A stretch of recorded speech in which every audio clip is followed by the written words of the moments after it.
Welcome, everyone. My name is Randy Howell, Trader State of Mind, and I wish to thank you here tonight. And just to make sure we're all working here, let me know if you can hear me. Just type a Y into yes. Okay, well, there we go. Okay, you can hear me. So, what we're going to be exploring in this presentation is what actually is a winning mindset for trading.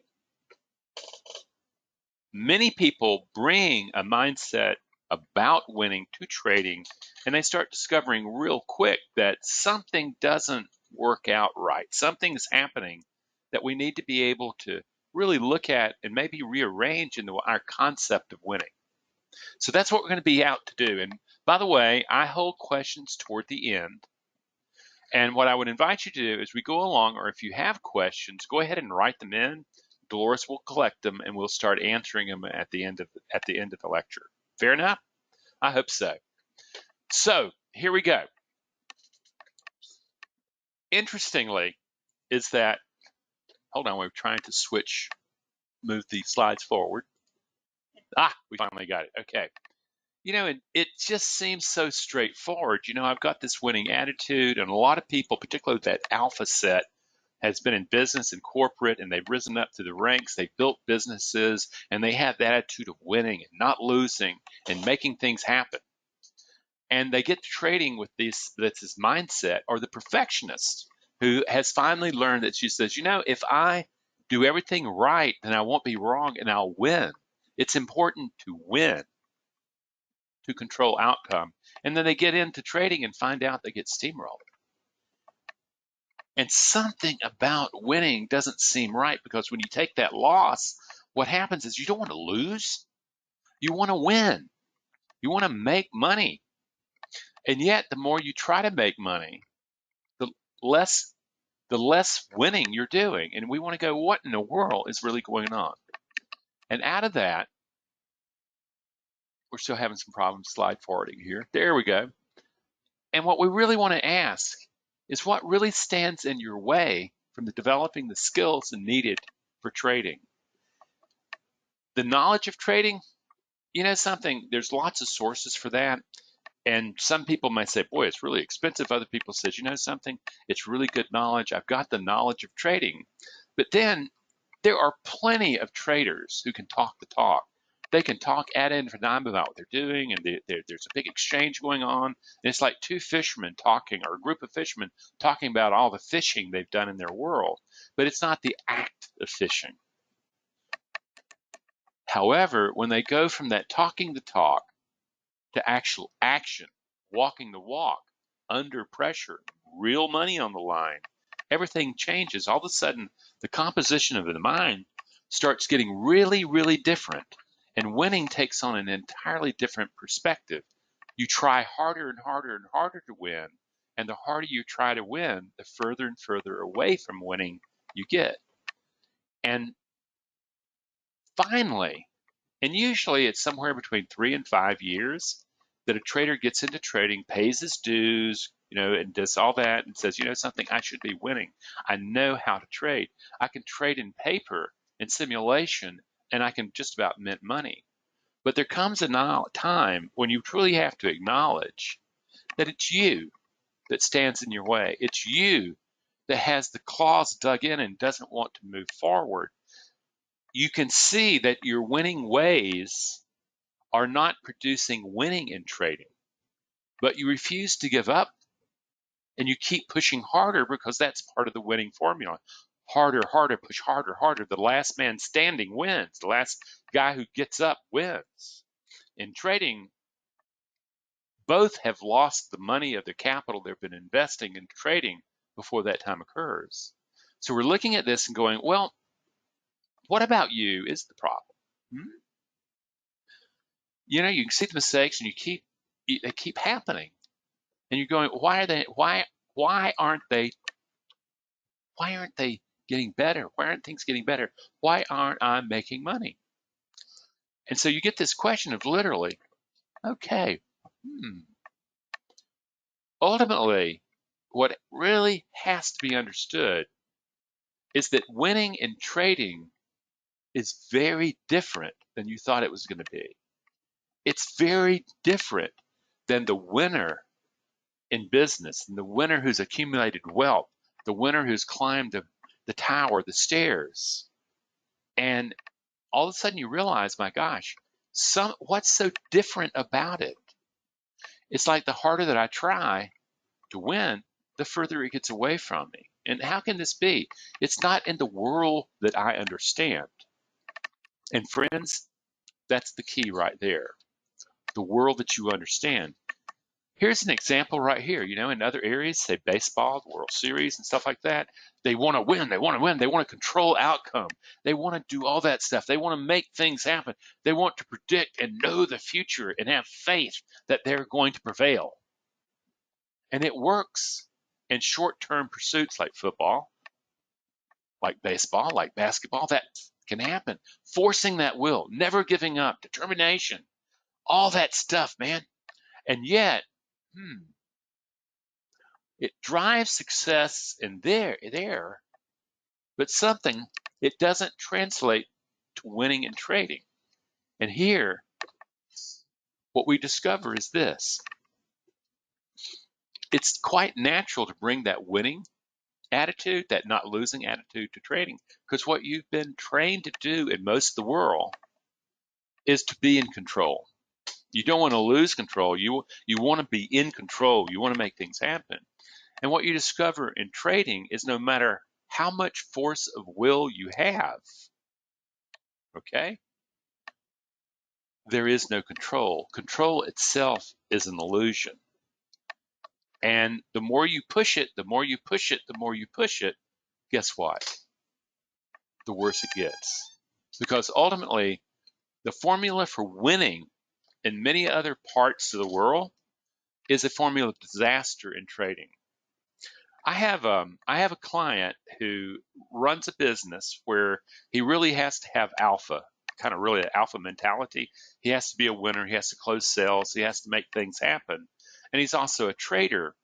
And ultimately what he has to do is he has to go from the winning formula that runs a business, and when he starts trading, he has to turn that winning attitude into something very different, something built for probability where he has no control. Most traders have not learned that, and therefore they get stuck and find out that, well, something, the problem is I keep trying to do the same thing over and over again. And despite, I know this is the winning formula. This is what I've been taught. This is what everybody knows. And yet I'm losing money. Why? What's going on here? And ultimately, what you're basically doing is you're bringing a brain to trading that can't do the job. Mm-hmm. Your brain evolved for very different purposes than for success in trading. It's a completely different adaptation. That's the trick that you don't understand, is literally the brain as you understand it, bringing it to trading, the brain becomes a liability to your capacity to produce success in trading. That's not what it's supposed to be. Yet your brain, excuse me a moment, your brain was carved by evolution to control outcome no matter what. And it was essential, friends. If you did not control outcome, and actually in caveman days, you would actually say control environment, not just outcome, but the environment, factors in the environment. There were very dangerous things in the environment that if you did not control the environment, you became somebody else's lunch. So it was enormously important to control outcome. Yet, and what developed in there was also not lose, because again, if you lost back in our caveman days, and understand, that's 12, 15,000 years ago. That's all. It's just a blink of an eye. That losing probably meant death to you or parts of your clan. So our brain developed ways of being in the world, okay, that looked for pattern, for causal relationships between things, because we wanted to be able to control the outcome, and we could do that also by seeing that cause and effect. We can see that the pattern's forming. We can see that, okay, here's the bottom. I need to get in right there. Unfortunately, that's only probability. It doesn't mean that the pattern's going to show up. It's going to act like it does in the textbooks. No. What happens is that the caveman brain looks at that, and that causal relationship, cause and effect, breaks down, and all of a sudden, oh my God, we're in danger, danger, danger. Weird stuff happens at that moment. In trading, winning and losing is determined by what side of probability you land on. It's not really about self, okay? Your caveman ancestors had to win to survive. Evolution and culture literally forged this particular association. And to the caveman, even though it didn't seem this way, winning really was the only landing on the right side of probability, losing the opposite. The problem is it sets you in that sign where winning, though, is living, losing is dying. So you begin to see our caveman here who's trying to tinker with a computer has got a serious problem on hand. He's not built to engage in the probabilities presented in trading to that computer. He is built to survive. And what do you think possibly happens when you take that caveman brain that's still hanging around with you, and then you expose it to stress, expose it to the uncertainty of trading? Well, suddenly what you're going to do is you're taking a loss, and you're going to want to make up for that prior loss. You're going to want to be, you can't let one trade, in a rational thing that one trade's not connected to the other. But in the caveman brain is you have to make up for that, or you don't survive. That's instinctual, friends. That's etched into your DNA, okay? Caveman literally says, yes, you have to be this way. Let's see another example. You hate losing. Well, here's why. It's a part of, really good traders are great losers. They know that the probability is not on their side for any one single trade, okay? There's successful traders winning 35, even 30, and sometimes 40% of their trades. But what they do is they're a master of losing. They don't have a conversation in their head about losing. This caveman here facing a saber-toothed cat, if he loses that fight, he's dead. Okay, so that to caveman brain, that's your emotional brain, friends. That's the one that you bring to trading. That's the one that defines literally how you react to uncertainty on a subconscious level. Your caveman brain's at the loss is a threat to life. So no wonder you put yourself in stressful situations, and stress defined as the challenges of not knowing. That's all about trading. No wonder that instinctual impulses take over mind and have you doing things that are going to kill you. And yet, from a survival standpoint, they produce surviving in the short term. Ooh, boy, I'm gonna tell you something. You bring this brain. What in the world's happened here? And also, then we go and say, well, you know something? Your ability to predict negativity about what's going to happen in the future. Okay, if you'll notice, I no longer watch news because what I discovered is that they're finding out the worst things in the world to report to you because what they know is the human brain is designed to look for the bad because they want to avoid it. And it stops you from acting in a different way, and it keeps the future on hold, and you're out there. So here we go. We have short man brain who's looking for short-term survival instead of long-term benefit. And being instinctual, what happens is that you get into that, and before you know it, bang, is you may decide not to enter a trade because you're looking for more and more confirmation, more and more confirmation. And the more confirmation you look for, finally the trade gets away, and all of a sudden, oh my God, now I have fear of missing out. Now I have to jump into a trade. That's all caveman brain. That's the brain you brought to trading. And what you're going to get is, it's not going to work. Then we go to FOMO. FOMO is another piece of what I want you to get. These are instinctual parts of our brain that we brought to trading with us as we evolved from the African savannas to where we are now. And then you get to FOMO, fear of missing out. The thing is that, oh my gosh, it's it's going to be taken from me. It's going to be what's good for me is going to be taken from me. Oh my God, whether or not it's jumping into trades after missing trades because you're fearing of missing out on the profits, or whether or not it's jumping out of trades once you hit black because you're scared that the profits are going to be taken from you.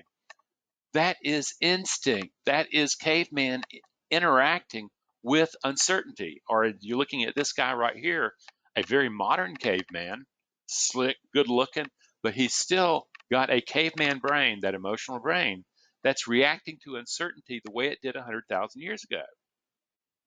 Okay? That caveman brain doesn't know that you're trading and losses are good. No, it is instinctually looking for survival. And then we'll go to even one more.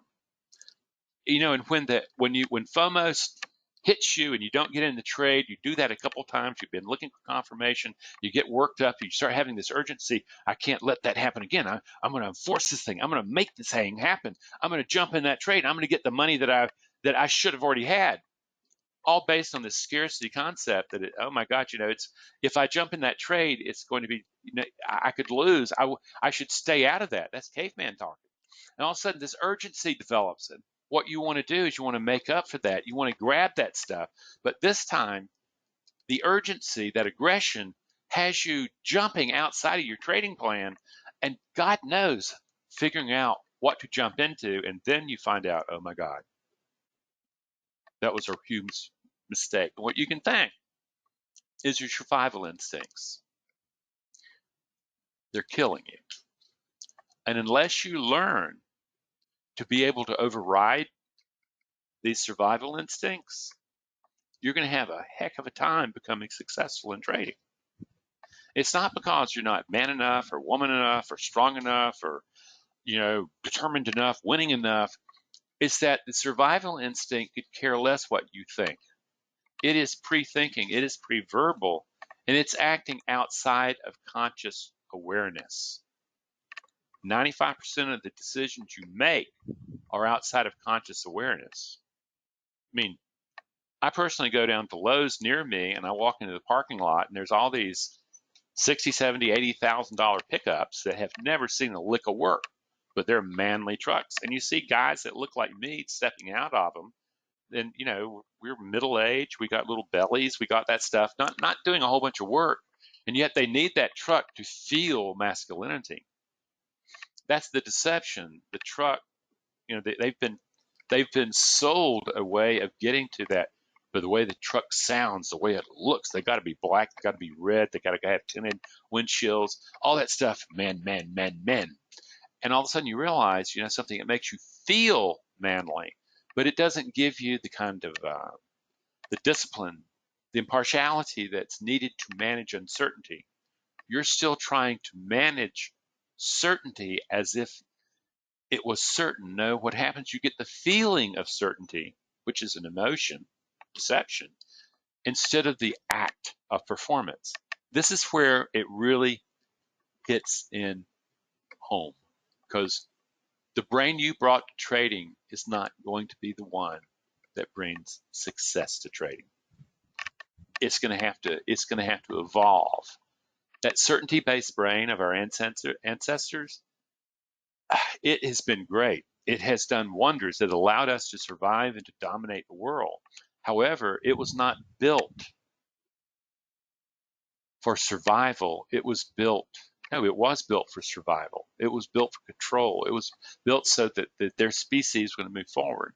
We need to rebuild that brain so that as it approaches uncertainty, that uncertainty is decoupled from fear. In your caveman brain, your emotional brain, fear, uncertainty are coupled together. No matter how rational you are before you put capital at risk, the moment that you put the capital at risk, you're basically blanking out your cognitive brain, your thinking brain, and you're going back to that caveman brain. And the caveman brain is thinking about survival. It's not thinking about probability. And this, my friends, literally has to be retrained. And the question is, where do you start? Well, where we're going to start is a deeply different understanding of emotion and cognition, because emotions are not what you think they are.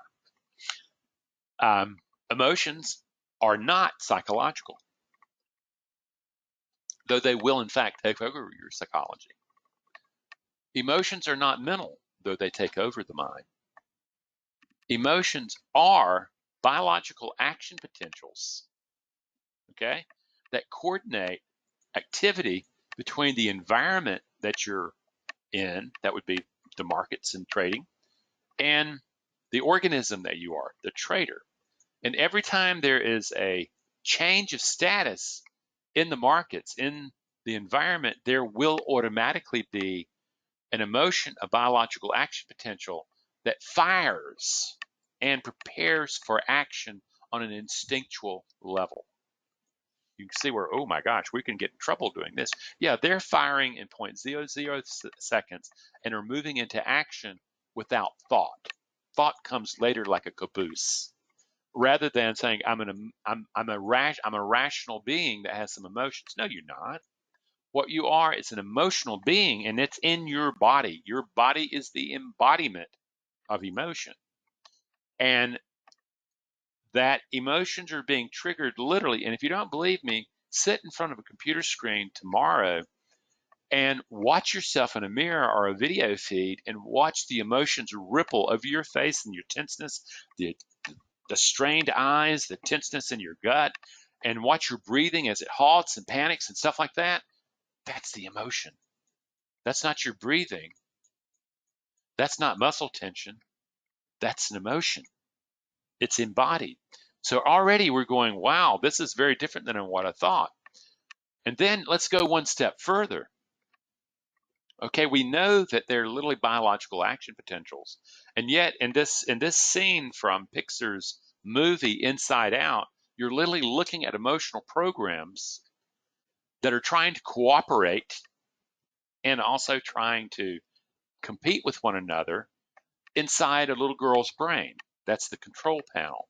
What you're beginning to go, oh my gosh, that thinking, the quality of your thinking comes out of the emotional cocktail that is there in your brain. And unfortunately, most of us haven't had very much training and actually know how to create emotional states that allow mindsets to appear that are effective for trading.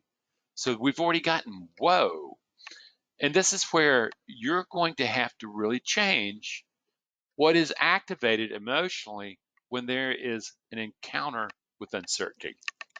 That is the big deal. And like in here, what you're looking at, and understand when Pixar Disney did this, they actually retained neurobiologists, did this film. Yeah. And what they were doing is they were sitting there saying, tell us about how this operates, how the mind of the girl goes off and does these crazy things. And this is the way they ended up rendering them. Over there on the left is anger. Next to the green, that's envy. And disgust, really. And disgust is a very primal emotion. Okay, and it's very necessary. It's needed for control. You know, when you smell something bad, it produces disgust and it teaches you to stay away. There in the middle, joy. And it's really good, but it doesn't necessarily need to lead the committee. Further to the right is anxiety. Then on the right is sadness. Unfortunately, what happened in this movie is that her parents would not allow the little girl to have her sadness, her grief about moving from rural Minnesota to the Silicon Valley. And sadness was just pushed away, and it just started mucking up the brain, and all sorts of really bad things happen. But you're literally seeing the way emotions work to bring forth mind. It's one of the most important reads that when people say, Randy, what should I read besides my book, Mindful Trading, is, you know, this is one of those topics that I want people to watch. I want to see, because it will give them a really good idea of what's going on in the mind. And remember that anger is acting instinctually before thought. It's already there. When it feels threat, the aggression shows up to tamp down the threat so it's no longer a threat. Anger. okay? And remember, all thinking is emotional state dependent. Have you ever had an argument with your spouse and said some of the darndest things in the world? Then the next day you woke up and says, "Oh my God, what have I done? I don't talk, I don't do and think things like that. Yet I did." Well, that's the power of anger. And then let's step further, and I want to show you a depiction of an emotion. And over there on the left, you're going to see an activating moment, okay? And basically, you'll see that as stimulus. And then what you're going to see is you're going to see an emotional response time. You'll see there's an action, there's response time that's happening in the nanoseconds. And then you're seeing that emotion flare up. And you're seeing it peak and just top out there. And then it comes crashing down. That's the way emotions work. And if you've ever been hijacked, if you've ever said, "Randy, I have no idea what happened. I was okay, and then something, my evil twin showed up and just took over, and before I knew it, disaster ensued." This is what happened. There was an activation of an emotion based on a stimulus. There was an activation moment. The emotion swirl, absolutely wiping out the kind of thinking that you need for trading. And then before it started rescinding and going back to its status quo, to homeostasis, you've blown up your account. Okay? And understand that emotion has fired in nanoseconds, whereas if the information is even taken to the thinking brain, which you so much want, what separates us from cavemen is takes a quarter of a second. A lot of damage is done.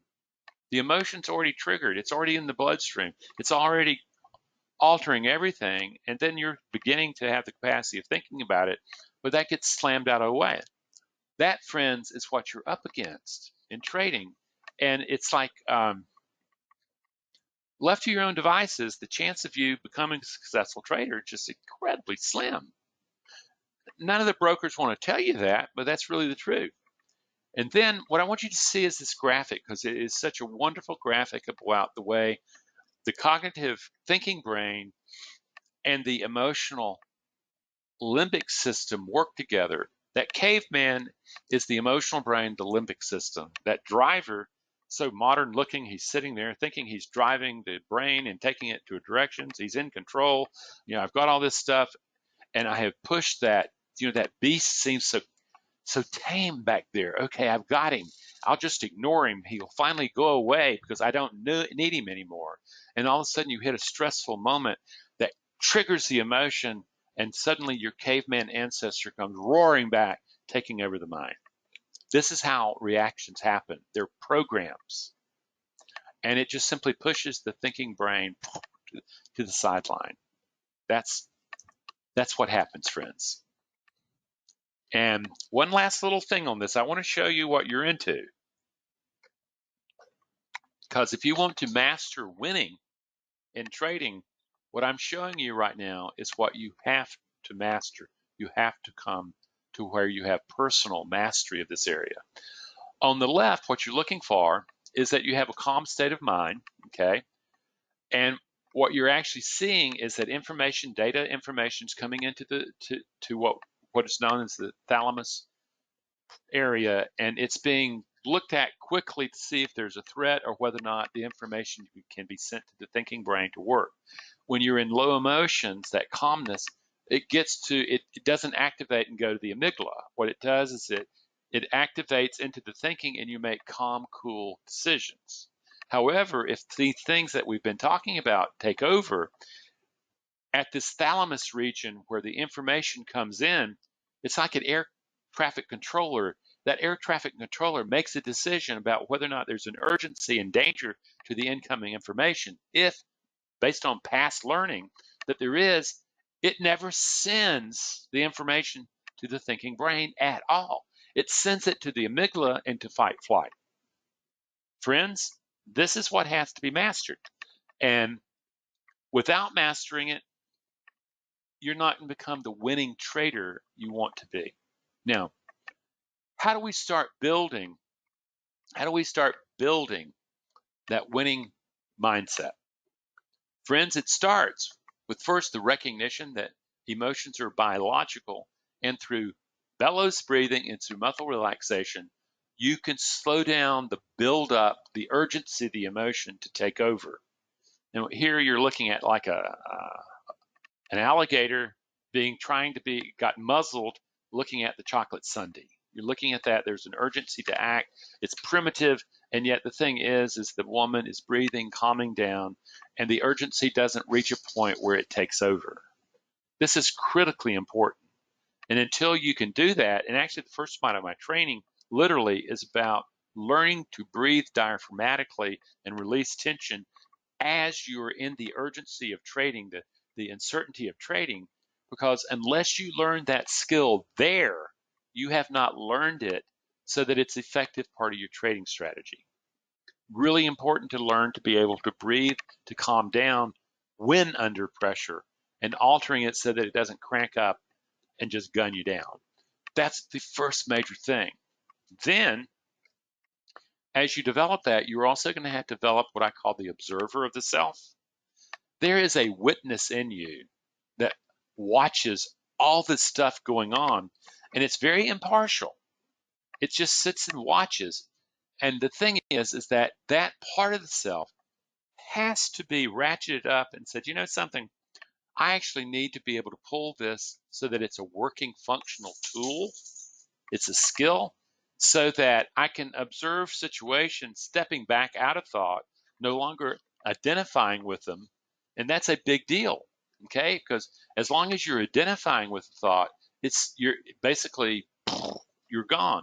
But as you learn to observe, step back and say, oh, these are thoughts running through my mind, but I do not have to identify with them. I do not have to fuse to them. They do not have to take me away down their path. I can begin to witness without reacting to the information. That's mindfulness. Absolutely. That's the second part of our training, is to develop that tool so that we can look into the brain, look into the mind, and start finding the beliefs that are driving your performances. Okay? And we're using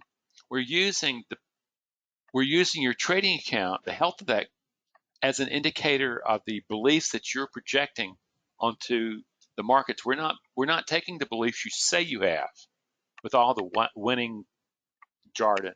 We're actually saying your beliefs that you're projecting onto the markets are being revealed in the health of your trading account. That's the whole thing.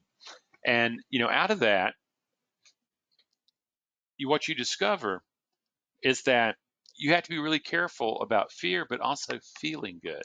When you start winning, unless you have a really well-trained mind, that is a dangerous moment. It feels so good to win, but what it does is it also triggers overconfidence, or what I call, what do I call this? This is embarrassing and missing. It's basically the pleasure centers, it's dopamine kicking in, making you feel good, arousal, okay? And it takes over, and before you know it, you're making really dopey decisions. That's where it begins. So you're looking at it and going, whoa. Then, once we have this new set up way of being able to observe the self, we begin to say, let's take a look at that committee again. Let's start taking a look. Yeah, euphoria.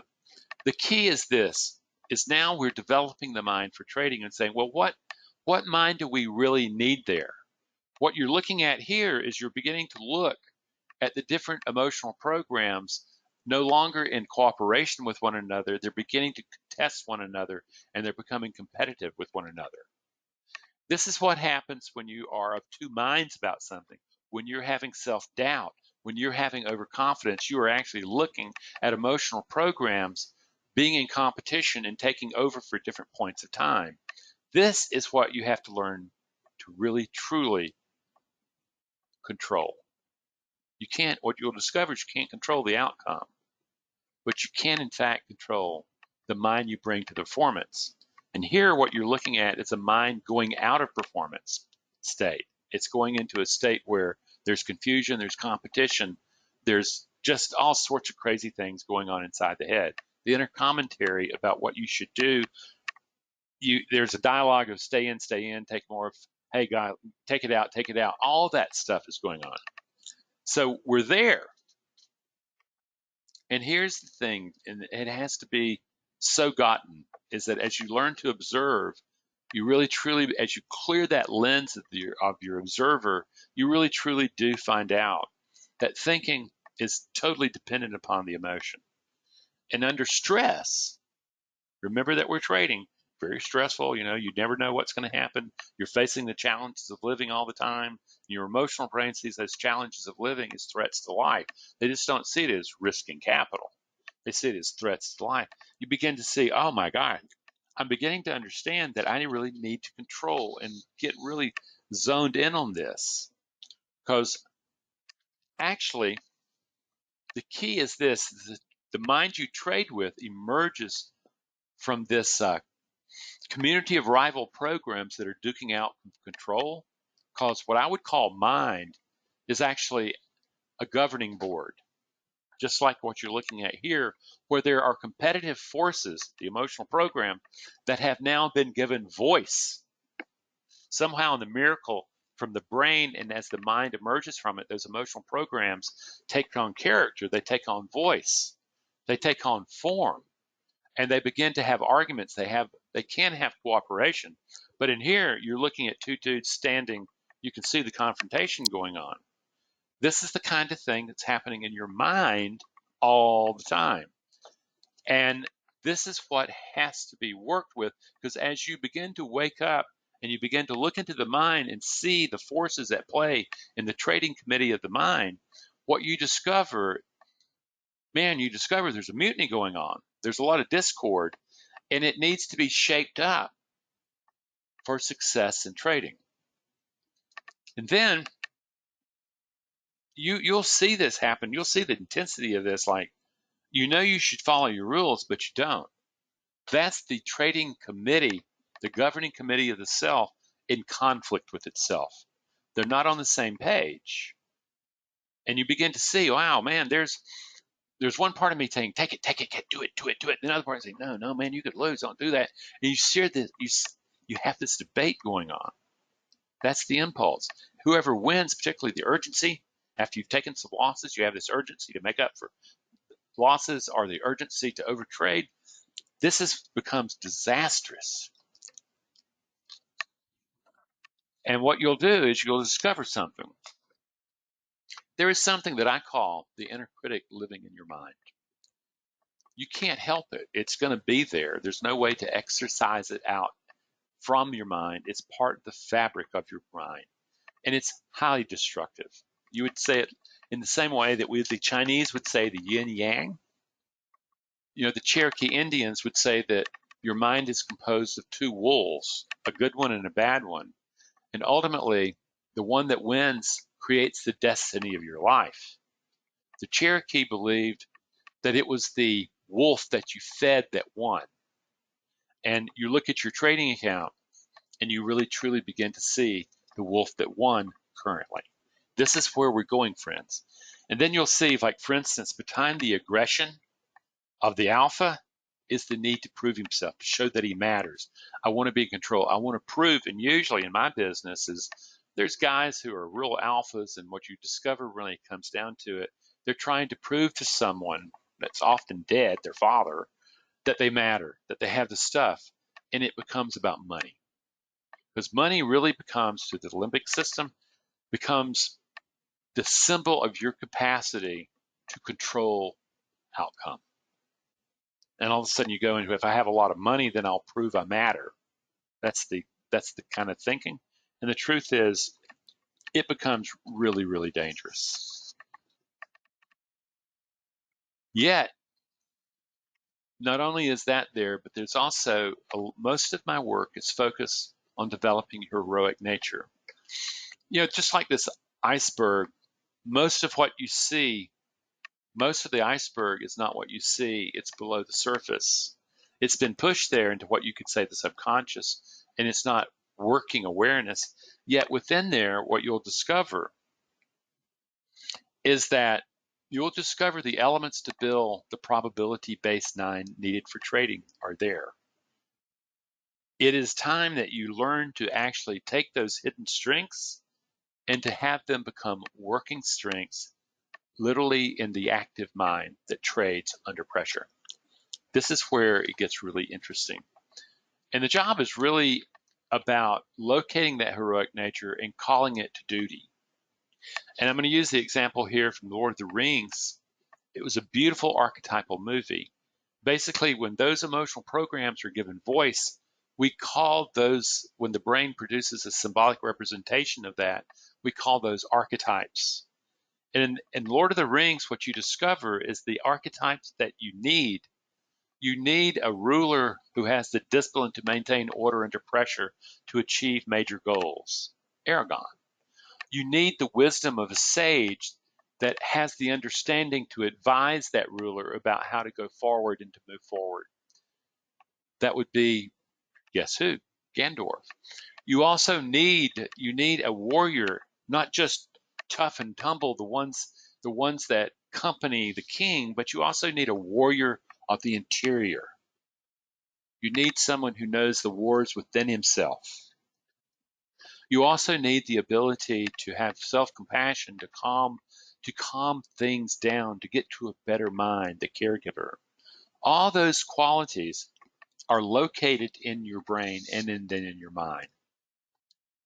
They're there. I have a specialized process of where I use a process called memory reconsolidation to get at those emotional programs and pull them into working awareness. I don't use affirmations and visualizations that tend to fall apart under stress, but the memory work and finding the emotional memories works incredibly well. And ultimately, what you end up with, though, is the challenges of engaging uncertainty going to always be there because you're never going to know what's going to happen. But what you're looking for, and I want you to think about George Washington, if you're an American and have any idea, he's crossing the Delaware pre-dawn with a ragtag army, and he's about to attack a mercenary army who's still sleeping. It's an enormous surprise attack, and it's the only hope that they had. Those men are taking a look at George Washington and realizing that he provides the leadership that they believe in and are willing to die for. You also see the warriors, okay? You see them ready to fight to protect the boundaries and to create the vision of the United States. There's also the sage sitting back there would be the French giving them really good advice about how to deal with the British. But you also find that Washington has a great stabilizing effect over a ragtag group of guys fighting the world's greatest army. And what you see is that organization happens. George Washington did not want to become the father of this nation, but he felt compelled to risk a fortune to lead this group and to bring forth a very different vision of the mind of America. This is what you can do literally with the mind that you're bringing to trading. The one that's not fit doesn't mean that it's wrong. It just means that it needs to be recalibrated. It needs to be retrained for functioning in a different environment. You're no longer in the environment of certainty where if there's a breakdown in certainty, you probably die and become somebody's dinner. You're working in the realm of probabilities where you know that there'll be losses, you know that there'll be winners. It's really just all a game of probabilities if you maintain order of the self as you trade. You control the performance of the mind that you bring into the moment. That is where the deal's at, friend. And the real question is, are you willing to redevelop your leadership style? Are you willing to really say, you know something, there are areas, and one of the hardest things for men is to find that self-soothing, that caregiver that dwells within them. They want to be tough, they want to be sharpened, yet compassion is required to remold the mind to be able to trade in probabilities. Has to be there. And all these sections are there, but the real question is, are you willing to develop that mind? Are you willing to conclude from the past and move to the future? And here's the deal. After all this is over, what winning really is your performance. Winning literally is performing incredibly well, whether or not you win or lose. In my work, You congratulate yourself for performing well, not for winning or losing. You never had control either of those, but you did have control over your performance. That's the deal. You're always in a chess match. Always. You never are in control of the outcome. Things happen. And yet, what is in control is the person who's moving that chess piece. That's the person who can control his performance. And this is what you can. And it's not like winning is not about making money. Winning is about performing well. Winning is just landing on the right side of probability. Nothing to get excited about. Losing is simply landing on the wrong side of probability. Nothing to get shameful about. It's the performance that mattered. You measure performance, friends. You maintain the performance sign. Then your edge that you have in methodology is able to extract more capital out of the markets than it gives in. That's it, friends. So how do you become the change? Well, I would like to invite you to one of two things. One is our group course. Now, the group course that's about to start later this month is already full. Our next group course is June 10th. And the first meeting. Yeah, the first meeting. And basically what happens is that you need a month's advance notice or 2 months advance work to be prepared for the first day of meeting. When you work with me, the first meeting is not the first meeting. The first meeting is where we're going over material that you've already been assigned, and we're talking about it and working with it, and then we're moving on. People who show up late to my group courses find themselves behind. And the group courses, I'm teaching you these skills that produce as possible. And usually it's mind altering, is that it's not exactly what you think. You're beginning to, oh my God, I had no idea this was going on inside my head. Boy, I had no idea. And so what we encourage you to do is to sign up early and get ready for it, because it's gonna be at a torrid pace. And if you haven't done the work for the first meeting, you're already about 2 or 3 weeks behind.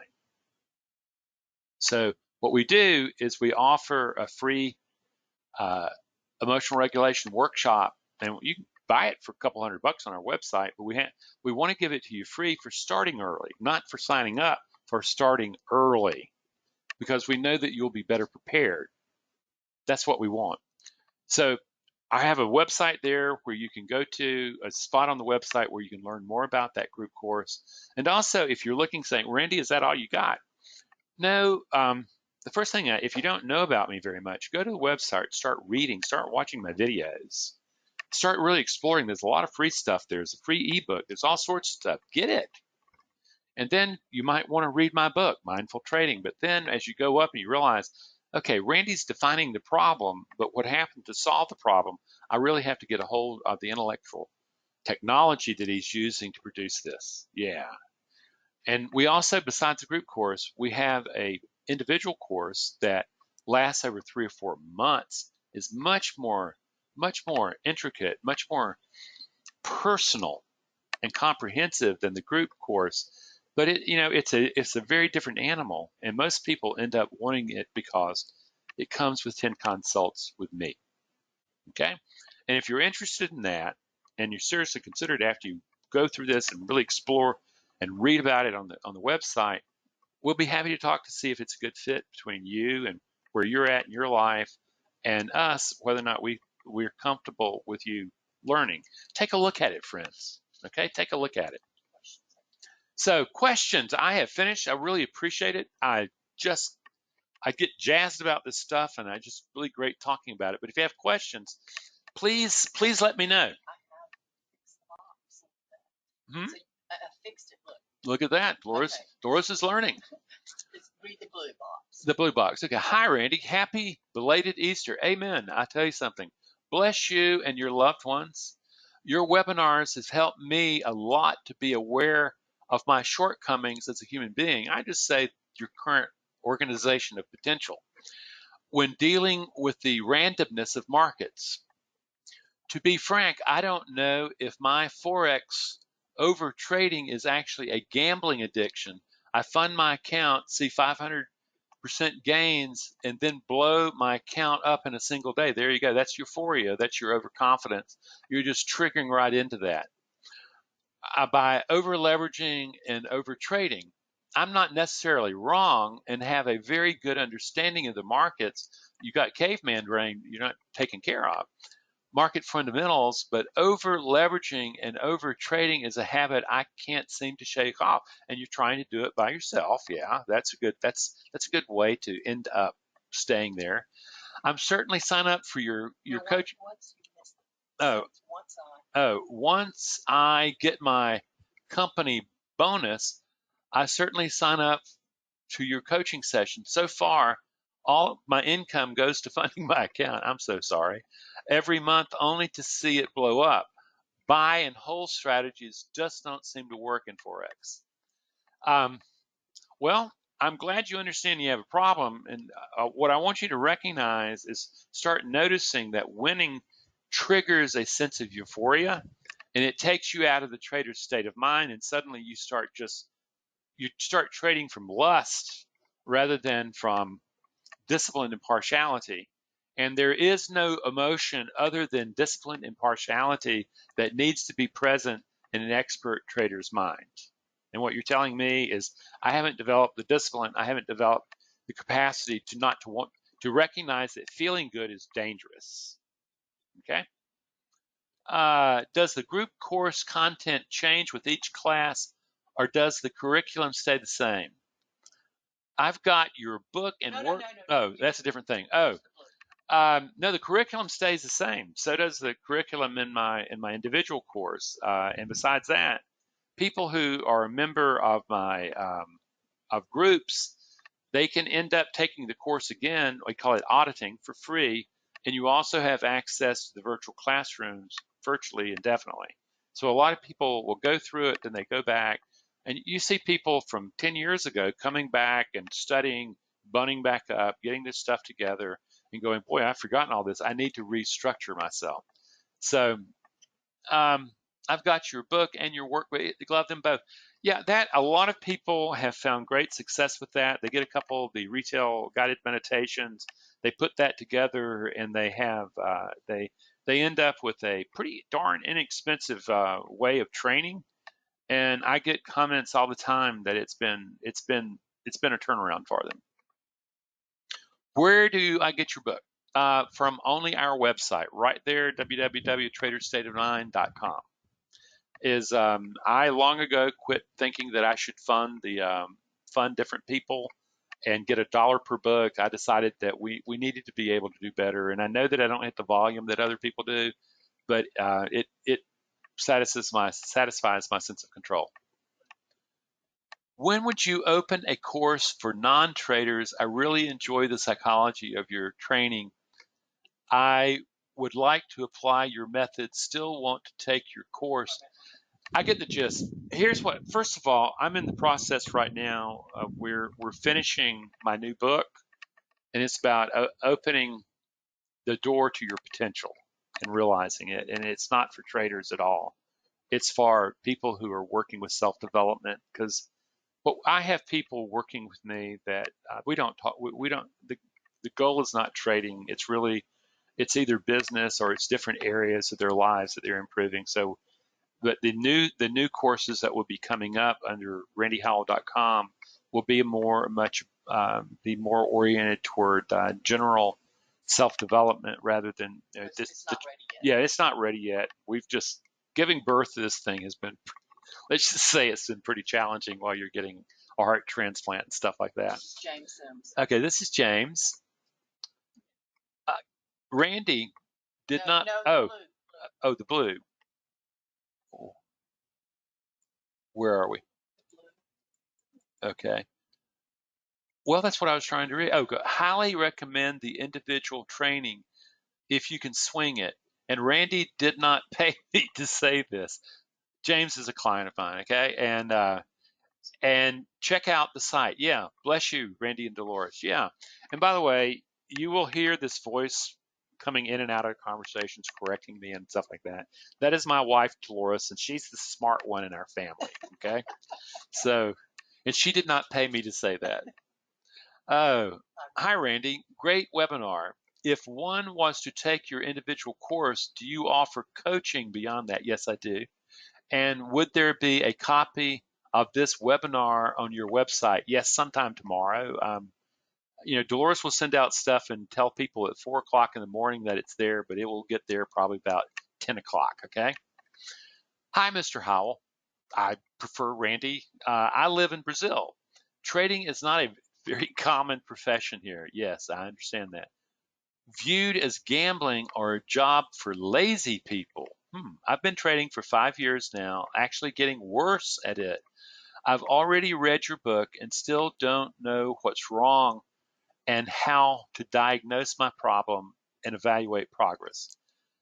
First of all, I so respect you. I've never had a client out of Brazil, and I found out why is that my individual course is about the cost of a car to a Brazilian. I understand, and it's one of those things when you're all over the globe.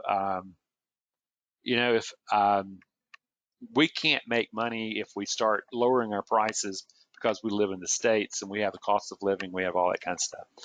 The thing is that if you have my book, what you're looking at is this is really easy. You don't have to make this rocket science.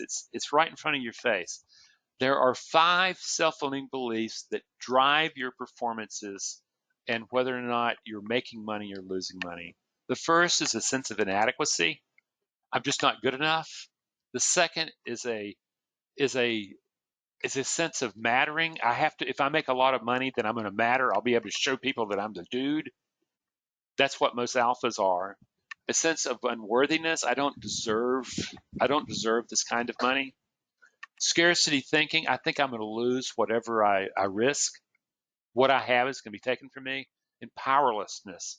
When I get into things where I'm confronted by uncertainty, I feel powerless to do anything. I can't control outcome. No, you can't. You can only control yourself. That's the only 5 you need to look at. Let's not make this rocket science. Start looking at it from that lens and understand that your trading account is your teacher. It's the only friend that you have in trading. Your broker loves you because you keep trading and he gets a cut. But here, the thing is, you're looking at that, and it's revealing to you what beliefs about your ability to manage uncertainty that you're projecting onto the markets. Look in those 5 distinctions, and you'll find your problem, okay? Just started reading your book and checking out your website. Good, great work. Thank you. Thanks for your work and a great webinar. Thank you. Would traders who have taken your group course also benefit from taking your upcoming course for non-traders? Or would the essential information have already been learned?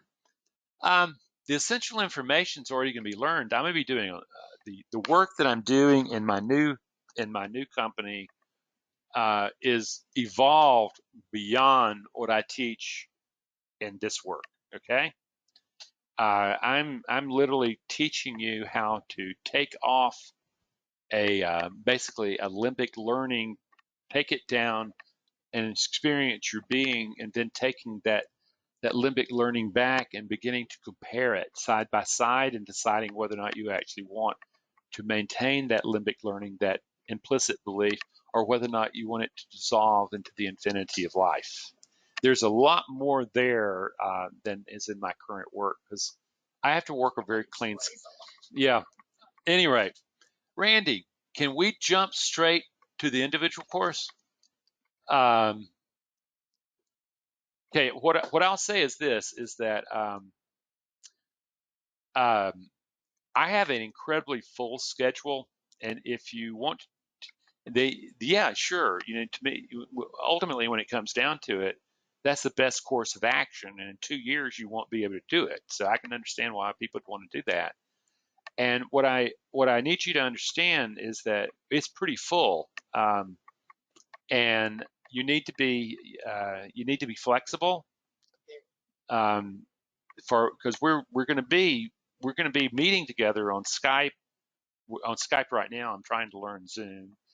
But the thing is, we're going to be talking 10 times at least on video in the course. And everybody in the world wants 4:30 Eastern Standard Time, and it just so happens there's only 4 of those slots. I could, if I could make everything Thursday afternoon at 4:30, I I could mint money. But the thing is yeah, I wouldn't say jumping straight into the individual course is impulsive. I would say it just absolutely, uh, if you're flexible, we can do it.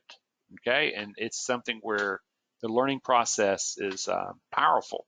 So, yeah, it's a possibility.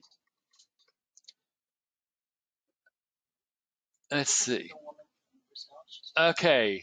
Thank you for your reply. I read your articles on your website, even though I'm not a trader, and I appreciate it. Thank you. I actually appreciate that. And to be honest with you, the major thing, several years ago, a guy was talking to me and said, Randy, I want to thank you. You've made me a lot of money. And I knew that it was said as a compliment to me, but it just got in my craw and there was just something wrong. And I had this dream where I was looking at my epitaph, my gravestone, and the gravestone epitaph was, Randy made me a lot of money. And man, it didn't settle with me really well. And then I had another experience of where words just came to me out of the blue, very loud inside my head, that said, "Free the prisoners as you have been freed." And that started the embarkment toward working toward the self-development market. Okay, as I needed to go to a more expansive group of people that I could communicate with and teach what I've learned over my lifetime. And out of that, we got waylaid there. I don't know if you guys know, but I am now a year away from having a heart transplant, having had a heart transplant, and I was a sick puppy for before then, and I'd had this plan, but when you when your heart's failing, it's really hard to get up and get the energy and stuff like that. And I'm now fully back. I'm fully engaged, and I almost feel like a 30-year-old again. And A 30-year-old heart. I do have a 30-year-old heart, and it's coming, and we're working hard on it. Okay, it's just it's proving to be a pregnancy and delivery that's a little complicated. I want to thank you, people. This has been fun. You've asked really great questions, and you've shown the kind of interest that I'm looking for in people, and recognize that, yes, you're interested in recognizing, something. This is about how do I develop tools where I can change my head, and by changing how my brain interprets the reality out there, it can change my destiny. And fundamentally, that's what we're looking to do. We're not here to make people money. What we're doing is we're here to help people produce self-mastery. And I want to thank you for being here tonight. I thoroughly enjoyed myself. And I wish all of you just a great time with your life, and that you just appreciate the gift that you've been given here. Life is a miracle. Enjoy it. Take care, my friends.